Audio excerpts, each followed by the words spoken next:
കാലുകൾ കല്ലിൽ തട്ടിടാതെ കാവൽ മാലാഖമാർ കാത്തിടുന്നു. കർത്താവല്ലോ പരിപാലകൻ, കാവൽ ദൂതരെ നിയമിപ്പവൻ. കാലുകൾ കല്ലിൽ തട്ടിടാതെ കാവൽ മാലാഖമാർ കാത്തിടുന്ന കർത്താവല്ലോ പരിപാലകൻ, കാവൽ ദൂതരെ നിയമിപ്പവൻ. ദൈവത്തിൻ്റെ പുണ്യനാമം വാഴ്ത്തപ്പെടുമാറാകട്ടെ. ഈ രാത്രികാലം കർത്താവിൻ്റെ സന്നിധിയിൽ പ്രകാരമായിരിക്കാൻ സ്വർഗത്തിലെ വലിയവനായ കർത്താവ് കൃപ ചെയ്തോർത്ത് നന്ദിയുള്ള ഹൃദയത്തോട് സ്തുതിക്കുന്നു, സ്തോത്രം ചെയ്യുന്ന പൽക്കാലം നമ്മളായിരുന്ന ഇടങ്ങളെല്ലാം ദൈവം നമ്മളെ സൂക്ഷിച്ചു പരിപാലിച്ചു. ക്ഷേമത്തോടെ സമാധാനത്തോടെ സന്തോഷത്തോടെ ദിവസത്തിലായിരിക്കാൻ കൃപ ചെയ്തോർത്ത് നന്ദിയോടെ സ്തുതിക്കുന്നു, സ്തോത്രം ചെയ്യുന്നു. വീണ്ടും പ്രകാരം സ്തോത്രം വചനമായി കടന്നു വരുവാൻ സ്വർഗത്തിലെ വലിയനായ കർത്താവിടെ ആൾക്ക് കൃപയ്ക്കായി സ്തുതിക്കുന്നു, സ്തോത്രം ചെയ്യുന്നു. മാർക്കോസിൻ്റെ സുവിശേഷം 8-ാം അധ്യായത്തിൽ 1 മുതലുള്ള വാക്യത്തിൽ ഇപ്രകാരം വായിക്കുന്നു. ആ ദിവസങ്ങളിൽ ഏറ്റവും വലിയ പുരുഷാരം ഉണ്ടായിരിക്കെ അവർക്ക് ഭക്ഷിപ്പാൻ ഒന്നുമില്ലായതുകൊണ്ട് യേശു ശിഷ്യന്മാരെ അടുക്കൽ വിളിച്ചവരോട്, ഈ പുരുഷാരം ഇപ്പോൾ 3 നാളായി എന്നോടുകൂടെ പാർക്കുന്നു. അവർക്ക് ഭക്ഷിപ്പാൻ ഒന്നും ഇല്ലായതുകൊണ്ട് എനിക്ക് അവരോട് അലിവ് തോന്നുന്നു. ഞാൻ അവരെ പട്ടിണിയായി വീട്ടിലേക്ക് അയച്ചാൽ അവർ വഴിയിൽ വെച്ച് തളർന്നു പോകും. അവരിൽ ചിലർ ദൂരത്തു നിന്ന് വന്നവരല്ലോ എന്ന് പറഞ്ഞു. സ്തോത്രം സ്തുതിക്കുന്നു. സുപരിചിതമായ തിരുവചനത്തിന് കർത്താവ് എത്ര സ്നേഹവാനാണ്. ആ ദിവസങ്ങളിൽ ഏറ്റവും വലിയ പുരുഷാരമുണ്ടായിരുന്നു. അവർക്ക് ഭക്ഷിപ്പാൻ ഒന്നുമില്ലായക കൊണ്ട് യേശു ശിഷ്യന്മാരെ അടുക്കൽ വിളിച്ചവരോട്, പുരുഷാരം ഇപ്പോൾ 3 നാളായി എന്നോടുകൂടെ ഇരിക്കുന്നു. 3 ദിവസമായിട്ട് ഇരിക്കുന്നവരെ വിശന്ന് അവർ ദൈവദിനം കേട്ടില്ല, മടങ്ങിപ്പോകാനിരിക്കുക. അപ്പോൾ കർത്താവിന് അവരോട് മനസ്സലിവ് തോന്നി. അവർക്ക് ഭക്ഷിപ്പാൻ കൊടുത്തില്ലെങ്കിൽ അവർ വഴിയിൽ വെച്ച് തളർന്നു പോകും എന്ന് കർത്താവ് ശിഷ്യന്മാരോട് പറയുന്നു. ബാക്കി ഭാഗമൊക്കെ നമുക്കറിയാം. അവിടെയുള്ള ബാലകൻ്റെ കയ്യിലിരുന്ന 5 അപ്പവും 2 മീനും കൊണ്ട് കർത്താവ് അവരെ എല്ലാവരെയും പോഷിപ്പിച്ച് വിഷയമൊക്കെ നമുക്കറിയാം. എന്നാൽ അതല്ല, കർത്താവിന് അവരോട് മനസ്സലിവ് തോന്നി. അവർ ഭക്ഷിക്കാതിരുന്നാൽ, അവർക്ക് ഭക്ഷണം കൊടുക്കാതിരുന്നാൽ, അവരെ പട്ടിണിക്ക് ഞാൻ അയച്ചാൽ അവർ വഴിയിൽ വെച്ച് തളർന്നു പോകും എന്ന് കർത്താവ് ശിഷ്യന്മാരോട് പറയുന്നു.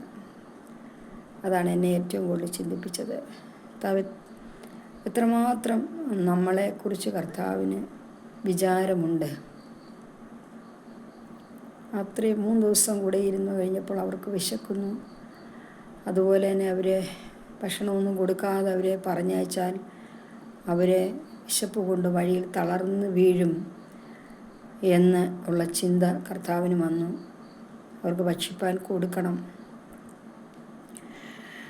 അതുപോലെ കർത്താവിന് അവരോട് മനസ്സലിവ് തോന്നി. പ്രിയപ്പെട്ടവരെ, നമ്മളുടെ ഇല്ലായ്മയുടെ അവസ്ഥയിലും നമ്മൾ പ്രയാസപ്പെട്ട ഭാരത്തോടെ ആയിരിക്കുമ്പോഴും കർത്താവിന് നമ്മളോട് മനസ്സലിവ് തോന്നും. എൻ്റെ മക്കളോട് മനസ്സലിവ് തോന്നും. ദൈവത്തിൻ്റെ വചനം കേൾക്കാൻ വന്നിരുന്ന പുരുഷാരം ആരുമായിക്കോട്ടെ, കുറേ അധികം ആൾക്കാർ അവിടെ കൂടി വന്നു. അവരോട് കർത്താവിന് മനസ്സലിവ് തോന്നി.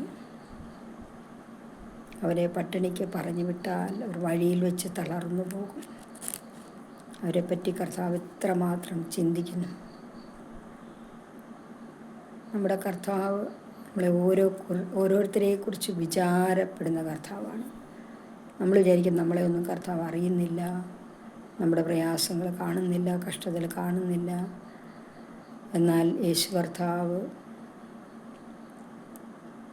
നമ്മളെ ഓരോരുത്തരെയും നന്നായി അറിയുന്നു. അവൻ ഓരോരുത്തരെയും പേർ ചൊല്ലി വിളിക്കുന്ന കർത്താവാണ്.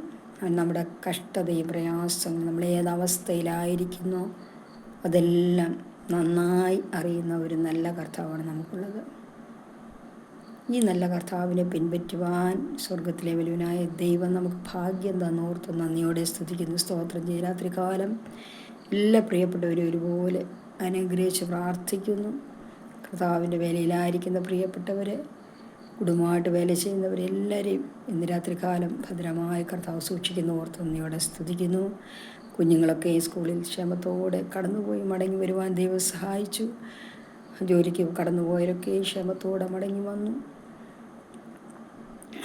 വാഹനമായി കടന്നുപോയ പ്രിയപ്പെട്ടവരൊക്കെയും ക്ഷേമത്തോടെ ഭവനത്തിൽ എത്തിച്ചേർന്നു. കർത്താവ് എത്രമാത്രം നമ്മെ കരുതുന്നു, അവൻ്റെ കൃപ, അവൻ്റെ ദയ എത്രമാത്രം നമ്മളോട് കൂടെയിരിക്കുന്നു. രാത്രികാലം നമ്മൾ നന്ദിയുള്ളവരായിരിക്കാൻ കർത്താവിൻ്റെ സന്നിധിയിൽ കർത്താവ് ചെയ്ത നന്മകളെ ഓർത്ത് അവനെ സ്തുതിക്കുവാനും മഹത്വപ്പെടുത്തുവാനും കർത്താവിനോട് നന്ദിയുള്ളവരായിരിക്കാനും ദൈവം ആഗ്രഹിക്കുന്നു. നാം നന്ദിയുള്ളവരായിരിക്കാൻ കടപ്പെട്ടവരാണ്. കർത്താവ് ചെയ്ത സകല ഉപകാരത്തിനും നന്ദിയുള്ള ഹൃദയത്തോടെ നമുക്ക് കർത്താവിനെ സ്തുതിക്കാം, സ്തോത്രം ചെയ്യാം. കർത്താവ് പുരുഷാരത്തിൻ്റെ അവസ്ഥ അറിഞ്ഞ് മനസ്സലിവ് തോന്നിയ നല്ല കർത്താവ്, നമ്മുടെ അവസ്ഥകളെ അറിഞ്ഞ്, നമ്മുടെ ഭാരങ്ങളെ അറിഞ്ഞ്, നമ്മുടെ പ്രയാസങ്ങളെ അറിഞ്ഞ് മനസ്സലിയുന്ന ഒരു നല്ല കർത്താവ് നമുക്ക് കൂടെയുണ്ട്. ഒന്നിനെക്കുറിച്ച് വിചാരപ്പെടേണ്ട എന്ന് പറഞ്ഞൊരു നല്ല കർത്താവ്, എല്ലാത്തിനും പ്രാർത്ഥനയാൽ അപേക്ഷയാലും സ്തോത്രത്തോടെ നിൻ്റെ ആവശ്യങ്ങൾ ദൈവകാര്യങ്ങൾ അറിയിക്കത്രേ വേണ്ടത്. എന്നാൽ സകല ബുദ്ധിയെയും കവിയുന്ന ദൈവീയ സമാധാനം നിന്റെ ഹൃദയത്തെ നിലവുകളെയും ക്രിസ്തുയേശുവിൽ കാത്തുകൊള്ളാമെന്ന് അരുളി ചെയ്ത നല്ല കർത്താവ് നമ്മൾ കൂടെയുള്ളതിനായി സ്തോത്രം. നമ്മളൊന്നിനെക്കുറിച്ച് ഭാരപ്പെടേണ്ട, വിചാരപ്പെടേണ്ട. നിന്റെ ഭാരം യഹോവയുടെ മേൽ വെച്ചുകൊള്ളുക, അവൻ നിന്നെ പുലർത്തും. നീതിമാൻ കുലുങ്ങിപ്പോകാൻ യഹോവ സമ്മതിക്കയില്ല. കർത്താവ് നമുക്ക് മതിയായ ദൈവമായിരിക്കുക. സ്തുതിക്കുന്നതിന് കർത്താവിനോട് ചേർന്നിരിക്കാം, കർത്താവിനോട് പറ്റിച്ചേർന്നിരിക്കാം. അവൻ എന്നോട് പറ്റിയിരിക്കാൻ ഞാൻ അവനെ വിട്ടിരിക്കും. അവൻ്റെ നാമത്തെ അറിയാൻ ഞാൻ അവനെ ഉയർത്തും. സ്തോത്രം. രോഹിയിലായിരിക്കുന്ന പ്രിയപ്പെട്ടവരെ ഇന്ന് രാത്രികാലം കർത്താവ് തൊട്ട് സൗഖ്യമാക്കട്ടെ. പൂർണ്ണമായ സൗഖ്യവും ആരോഗ്യവും ബലമുള്ളവരായി കർത്താവിനെ മഹത്വപ്പെടുത്തുവാൻ, ദൈവനാമഹത്വത്തിനായി ജീവിപ്പാൻ അവരെ ഒരുക്കുന്നതിനായി സ്തോത്രം ചെയ്യുന്നു, സ്തുതിക്കുന്നു. തന്ന ആരോഗ്യത്തിനായി, ബലത്തിനായി, ആയുസ്സിനായി നന്ദി പറയുന്നു. എല്ലാ പ്രിയപ്പെട്ടവരെ യേശുനാമത്തെ അനുഗ്രഹിച്ച് പ്രാർത്ഥിക്കുന്നു. സഭയാം കുടുംബങ്ങളെ കർത്താവിൻ്റെ രക്തത്താൽ വീണ്ടെടുക്കപ്പെട്ട പുലമ്പാടും ചിതറിപ്പാർക്കുന്ന പ്രിയപ്പെട്ടവരെ എല്ലാവരെയും ഇന്ന് രാത്രികാലം കർത്താവിൻ്റെ ഉള്ളംകരങ്ങളിൽ വഹിക്കുന്ന സ്നേഹത്തിനായി നന്ദി പറയുന്നു. കർത്താവിൻ്റെ വരവിന് വേണ്ടി നമ്മളെ ഓരോ ദിവസവും ഒരുക്കുന്ന കൃപയ്ക്കായി സ്തുതിക്കുന്നു, സ്തോത്രം ചെയ്യുന്നു. കർത്താവിൻ്റെ വരവേറ്റ വസനമായിരിക്കുന്ന ഈ കാലയളവിൽ കർത്താവിൻ്റെ വരവിന് വേണ്ടി നമുക്ക് ഓരോരുത്തർക്കും ഒരുങ്ങാം. വിശുദ്ധിയോടെ, നിർമ്മല ഹൃദയത്തോടെ, നിഷ്കളങ്ക ഹൃദയത്തോടെ, വേർപാടോടെ ജീവിപ്പാൻ ആവശ്യമായ കൃപ നമ്മുടെ മേൽ കർത്താവ് പകരുന്നതിനായി സ്തോത്രം. ഹല്ലേലൂയ. വിളിച്ച ദൈവം വിശ്വസ്തനാണ്. അന്ത്യം വരെയും കാക്കാൻ ശക്തനായ ദൈവം കൂടെയുള്ളതിനായി സ്തുതിക്കുന്നു, സ്തോത്രം ചെയ്യുന്നു. നമ്മുടെ ദേശത്തിനായി, ചുറ്റുപാടുകൾക്കായി സ്തുതിക്കുന്നു, ദേശനിവാസികൾക്കായി സ്തുതിക്കുന്നു. എല്ലാവരും ഒരുപോലെ കർത്താവ് അനുഗ്രഹിക്കുന്നതിനായി സ്തോത്രം. രാത്രികാലം സമ്പൂർണ്ണമായി താഴ്ത്തി സമർപ്പിക്കുന്നു. പ്രാർത്ഥനയും യാചനയും കേട്ടുകൊണ്ട് സ്തുതിക്കുന്നു. മാനവമാത്ത യേശു കർത്താവിന് മാത്രം, യേശു ക്രിസ്തുവിൻ്റെ വിലയേറിയ നാമത്തിൽ തന്നെ പിതാവേ. ആമേൻ, ആമേൻ, ആമേൻ.